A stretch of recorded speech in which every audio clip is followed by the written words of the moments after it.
அந்த பூவாசங்கிறது ஒரே ஒரு பூவாசம் மட்டும் காற்று வீசுற திசைக்கும் எதிர்த்து போகும் அப்படின்னு சொல்லிட்டு சொல்லுவேன். என்னன்னா அந்த பூ ஒரு மனிதனுடைய நட்பண்பு அப்படின்னு சொல்லிட்டு அந்த மாதிரி இவங்க வந்து சினிமாவில் எல்லாருமே கொஞ்சம் கமர்ஷியல் மைண்டு போட்ட காசு எடுக்கணும், ஏன்னா அவங்க அதில் தானே இருந்தாங்க மறுபடியும். அதனால எல்லாத்துக்கும் அந்த பயங்கிறது இருக்கும், அந்த பொறுப்புணர்ச்சி, அந்த டென்ஷன் எல்லாமே இருக்கும்.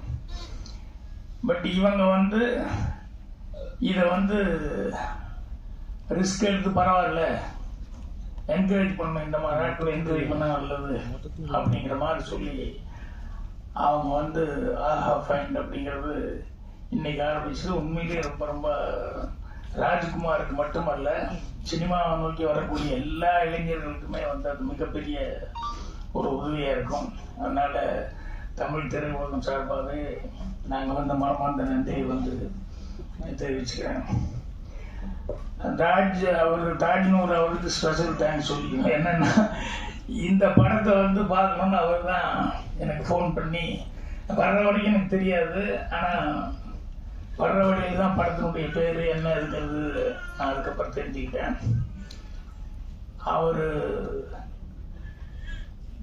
இந்த படத்துக்காக அவர் வந்து எவ்வளோ ஸ்ட்ரெயின் பண்ணியிருக்காரு அப்படிங்கிறதெல்லாம் ராஜ்குமார் சார் சொன்னார். அவர் சொல்லும்போது சொன்னார், இந்த படத்தில் எனக்கு எப்படி மியூசிக் பண்ணுறது அப்படிங்கிறது கொஞ்சம் கன்ஃபியூஷனாக இருக்குது அப்படின்னு சொல்லிட்டு.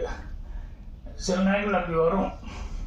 எப்படி என்ன விஸ்வநாதனே ரீரிகார்டிங் வாய்ஸ் இருக்கும்போது திடீர்னு ஒரு இடத்துல நிறுத்திக்கிட்டாரு, தம்பி ஒரு சின்ன கன்ஃபியூஷனாக இருக்குது, என்ன பண்ணுறது இல்லையா என்னென்ன அப்படின்னு. இல்லை அந்த கேரக்டர் அழுதுட்டு இருக்கான், அவங்க அம்மா செத்து போச்சு, ஆனால் நீ பேசுகிற டைலாக் வந்து எல்லாரும் மியூசிஷியன் தான் கை தட்டி ரசிக்கிறான், சிரிச்சுக்கிட்டு இருக்கான். நான் அந்த அழுகிற கேரக்டருக்கு மியூசிக் போடுறதா சிரிக்கிற கேரக்டருக்கு மியூசிக் போடுறது எப்படி போடுறதுன்னு தெரியல எனக்கு அப்படின்னு சொல்லிட்டு அந்த நாட்டில் முக்கியமான ஒரு இடத்துல வந்து அவன் நிறுத்திட்டு கேட்டாரு. அப்புறம் நான் ரெண்டுக்கும் சேர்ந்த மாதிரியே போடுங்க, ரெண்டுக்கும் வயமடியாக இருக்கிற மாதிரி போடுங்க அப்படின்னு சொல்லி அந்த இடத்துல பிரமாமா ரீரிகார்டிங் பண்ணியிருந்தார். சில நேரங்களில் காமெடினா காமெடிக்கு வந்து தனியாக வாசிச்சுட்டு போயிடலாம், பேத்தாஸு லவ் அது அதுக்கு அந்தந்த மூடுக்கு பண்ணலாம். இப்போ என் படங்களில் அதெல்லாம் மாறி மாறி வந்துடும், திடீர்னு சிரிச்சுக்கிட்டே இருக்கிற மாதிரி இருக்கும், டக்குன்னு லேசாக ஒரு சென்டிமெண்ட் வந்துடும், அப்புறம் சென்டிமெண்ட் சீனாக இருக்குன்னு நினச்சிட்டு இருக்கும்போது திடீர்னு வந்து காமெடி அப்படிங்கிறது வரும்.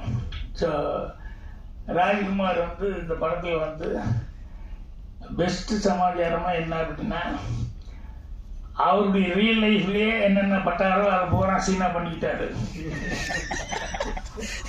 அதில் அந்த பாட்டி மாறவங்க எல்லாம் வந்து நடிக்க வச்சதுங்கிறது இருக்க, அது ஒரு பெரிய விஷயம். அவங்கெல்லாம் வந்து ஏன்னா எனக்கெல்லாம் வந்து சினிமாக்குள்ளே வரும்போது எங்கள் பாட்டி இதெல்லாம் செப்பட்டினே கொண்டு அப்படிம்பாங்க. என்னென்ன சினிமான்னா அது பிடிக்காது, அதுன்னா அதெல்லாம் மனுஷன் செய்கிற வேலையாங்கிற மாதிரியே வந்து சினிமா மேலே இருக்கிற ஆர்வம் வந்து பார்க்குறதுக்கு ஓகே வழியே அது ஒருத்தர் போகிறான்னு சொன்னோம்னா ஒத்துக்கவே மாட்டாங்க. எங்கள் அண்ணன் எல்லாருமே பெல்ட் எடுத்துக்குவாங்க. நான் இது எல்லாத்தையும் தாண்டிக்கிட்டு எனக்கு இதுதான் வேணும் அப்படின்னு சொல்லிட்டு நான் வந்ததுக்கப்புறம் அப்புறம் எங்கள் பாட்டியிலேருந்து எல்லாருமே சமரசம் ஆகிட்டாங்க, எங்கள் அண்ணன் என்ன எல்லாருமே சமரசம் ஆகிட்டாங்க. அதுக்கப்புறம் படம் எடுக்கும்போதெல்லாம் அவங்க வந்து பார்த்துட்டு ரொம்ப ஒவ்வொருத்தரும் ஒவ்வொரு மாதிரி கமெண்ட் கொடுப்பாங்க. சின்ன வீடு பாட்டுக்கிட்ட எங்கள் பாட்டி என்னை திட்டிடுச்சு, ஏறா படம் நல்லதான்னு பாட்டி எடுத்துக்க, நல்லது என்ன நல்லதுதான், உங்கள் அம்மா எல்லாம் குண்டு இல்லையா, கொண்டாடி கொஞ்சம் குண்டுங்களுக்கா எங்கே வேணா ஊர் மாதிரி போயிடுறா, படத்தில் நான் நடிச்சிருக்கிறேன் அப்படிங்கிறது தான் அவங்களுக்கு தாக்கம். நான் தான் கதை எழுதுனேன், நான் தான் டைரக்ஷன் பண்ணிக்கிறேன் அப்படின்னு சொல்லி அது அவங்களுக்கு இதே கிடையாது. நீ நடிகனா வந்து கரெக்டாக இல்லை, வைஃப் இருக்கும்போது நீ எப்படி அது கொஞ்சம் குண்டுங்களுக்கா எப்படி நீ இப்படியெல்லாம் பண்ணலாம் அப்படி இப்படின்னா அவங்களுக்கு புரிய வைக்க முடியல. அது ஒன்று சின்ன பரவாயில்ல, அடுத்த தடவை எடுக்கிறதுக்கு முன்னால் முதல்ல என்கிட்ட கதையை சொல்லி பாட்டு அந்த மாதிரி ராஜ்குமார் கதையை சொல்றதுக்காக நிறைய இடத்துக்கு போவார் இல்லையா. நான் வந்து முதல் கண்டிஷனே சினிமா எடுக்கும்போது டைரக்ஷன் பண்ணும்போது என் ப்ரொடியூசருக்கு முதல் கண்டிஷனு நான் யாருக்கிட்டையும் போய் கதை சொல்ல மாட்டேன், அதுக்கு சம்மதம்னா நான் டைரக்டரை ஃபிக்ஸ் பண்ணுங்க.